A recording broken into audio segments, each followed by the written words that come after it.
Hello friends, welcome back to my channel. Today's video I'm going to show you how to grow pumpkins in the tropics. This can also apply to the Caribbean and Bermuda areas as well, or subtropics. So come along and I'll show you how to grow tasty pumpkins.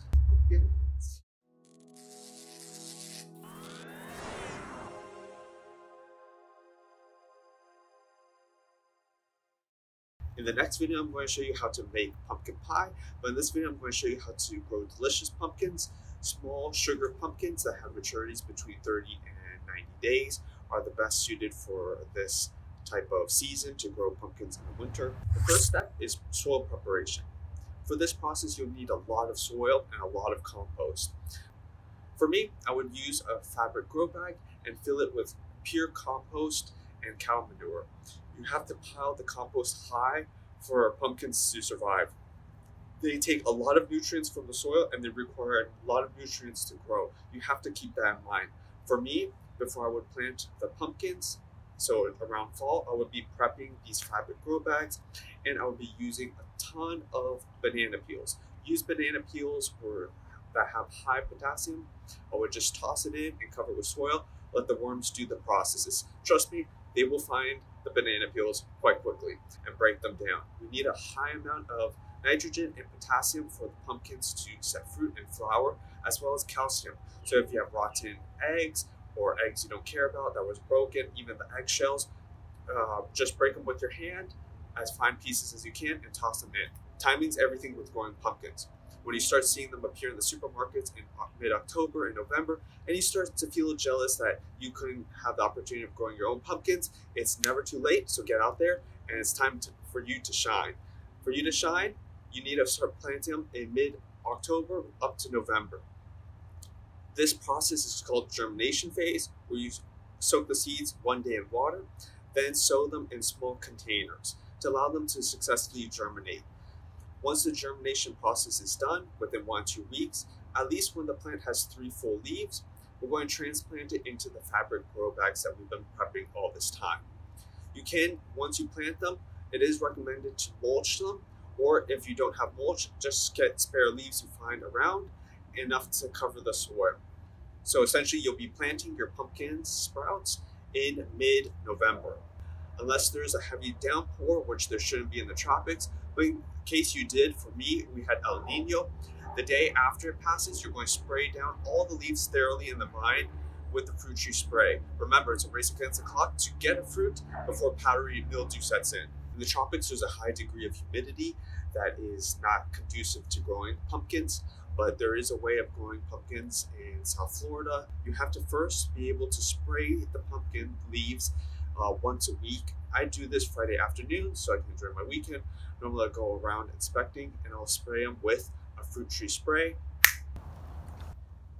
Whenever I would use a fruit tree spray for the pumpkin vine, I would fill it all the way to the top, which is probably a gallon, more than a gallon. I would use 1 tablespoon of this fruit tree spray. It works well for pumpkins. It's an organic neem oil based spray. If you don't have this, you can also use a generic neem oil that will work just as well as controlling powdery mildew. You can't prevent powdery mildew from taking place, but you can prevent it and slow it down to give your pumpkin enough time to grow that delicious fruit. It is an expensive spray, but although like everything in gardening, it is an investment, I do recommend getting it. Remember, you're only using a tablespoon a season. So for me, that was not much of a hassle. They run $20 to $25.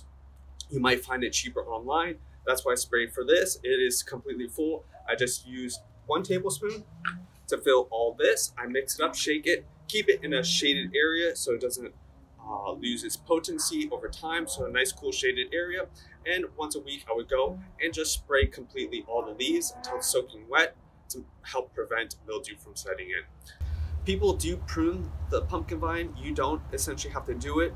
You might have to protect in the tropics if your area suffers from, like I do, from iguana attacks, as you can see in this video. I did not protect actually my pumpkin vines. I just let them go. I used decoy pumpkin vines, so the exterior and pumpkin vines would protect the more interior from the attacks of the iguana. They'd be too busy munching on the exterior pumpkin vines, and I would use those just to produce the male flowers that would use to pollinate the more interior ones. So they were essentially operating as decoys for the main vine that I knew would be producing the female flowers. You'll tend to know which one does best and will be producing those female flowers if you see early on a thick, deep green color on the stem, forming almost a trunk, the iconic trunk of a pumpkin vine. You know that one's likely to be your fruit-bearing one. So the ultimate goal is pest reduction.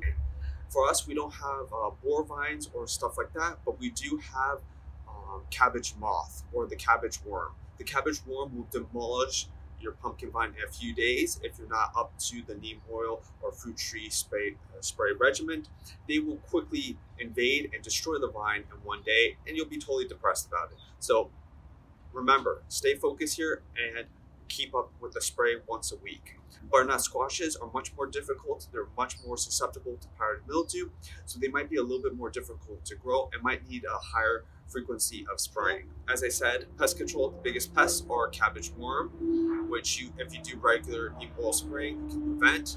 Normally when it gets wet and humid, the cabbage moth will be out there laying the eggs. You can't spot the cabbage moth until it's too late and you see the worms quickly devouring your vine. The best approach to reducing cabbage worm is just going out there and popping them. You could just get a pair of gloves, and it's gross and nasty, just pop them. Or if you have toads running around, just feed it to your frogs like I did here. There was a frog I was just hand feeding the worms to. Yes, anyways, for me, fertilization is key. So fertilization, we need high potassium, high nitrogen. That causes the green growth to occur, the potassium for the rooting and the fruit set to occur. For the high calcium portion, I used eggshells. You can use fertilizer as well. For me, I did add a cup or so of citrus fertilizer, and then later on I would fertilize it later on in the season one more time with more of an all-purpose fertilizer. Remember, pumpkins are heavy feeders, so what many gardeners consider doing is called burying the vine. Instead of doing this, I got a mound of compost and put it around the end of the leaf node.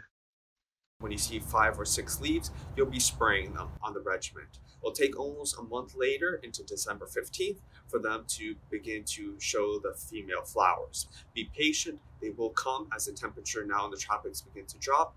The female flowers do need that cool temperature to set fruit and to be successfully pollinated.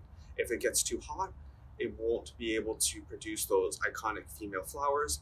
I know there's other processes of putting like cold water balls under them.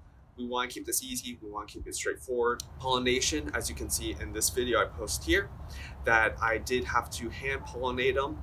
For me in my area, honeybees have difficulty assessing types of plants, which I do notice that there was that issue with blueberries, that they didn't recognize the plant or didn't even know how to pollinate it or what it was. For us here in the tropics, the pumpkin vines tend to bloom between 5 and 6, and then they close. By the time it's 6 or 7 early in the morning, the bees will be out. That is the window where they'll miss pollination phase for the pumpkin vine. So for me, I would have to wake up and know and hand pollinate them. If you want to have perfect, nice looking pumpkins, you want to make sure that when you set the pumpkin fruit, put a tile under it and make sure that it's not touching any surface. By placing a tile underneath your pumpkin and keeping the fruit off the ground, it would prevent it from rotting or allowing any bugs coming up and devouring your pumpkin. Keep the fruit vine positioned away from the pumpkin as it has space to grow. So if it touches the pumpkin vine as the pumpkin grows, it will blemish it and scar it if you want that iconic perfect pumpkin. But if not, you'll see that this one got blemished and became more diseased early on. So you want to prevent that so you can have long-term storage. I'm in February now, mid-February, and these pumpkins are right about time to be used. So I'm going to go ahead and use them and cook them up. When you go to harvest your pumpkins, you want to make sure they have a long stem as possible. This prevents any molding from occurring and allows your pumpkin to last a whole lot longer in storage. So make sure when you harvest it, cut back as far as you can. The longer the stem, the longer it lasts. Once you harvest the pumpkin, you cut it, you want to have it cure for at least 2 to 3 weeks. What this means is you can leave it in a nice storage area or on your kitchen counter and let it dry for 2 or 3 weeks. You want it to dry out completely. then it'll be edible and ready to use for your recipes and your own likings. For this case, for me, I wait 2 to 3 weeks before I would cut into them and let them cure. So essentially the curing process is just having them dry or sit on your countertop. They do need full sun, so make sure that you get adequate amount of sun. Here I've noticed the least amount of direct sunlight is 4 to 6 hours. They can go up to as high as 8 hours. Just make sure that the plant is never water stressed, which brings me to my next point on watering.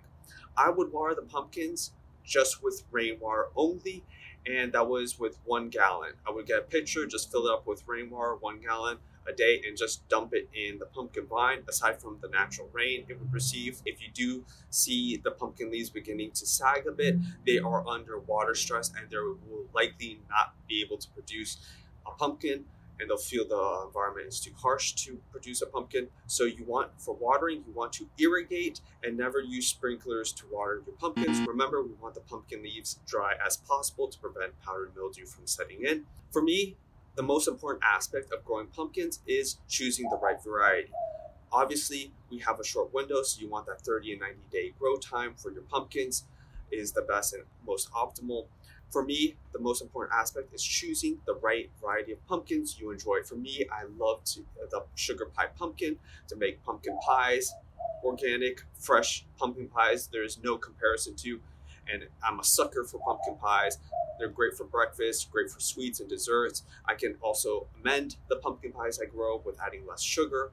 For me, that is totally key and important for my health. So I love growing sugar pie, and I also love eating pumpkin seeds. Jack-o'-lantern pumpkins are not edible. They're not really known to be edible. I mean, theoretically you can eat them, but they're not the most enjoyable. So I grow styrian, whatever you call them, the Austrian Paulus pumpkins for the seeds, and I'll grow these for their flesh and their seeds as well. Those two for me are a joy to grow and eat.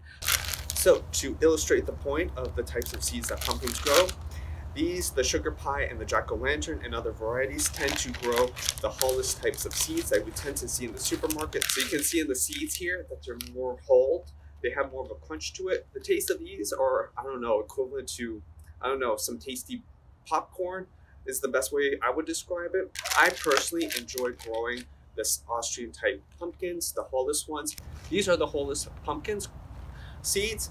These are pumpkin seeds, but they're better known as pepitas. They are the hullest seeds. As you can see, they don't have any shell covering to them.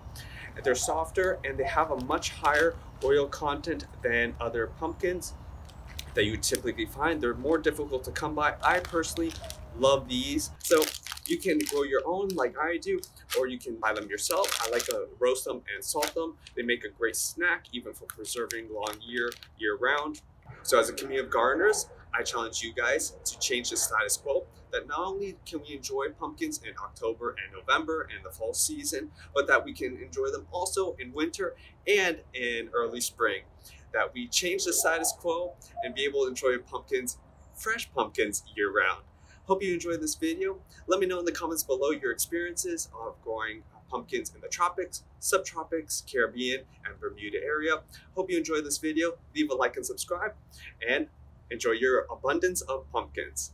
I'll see you guys on the next video. Peace out.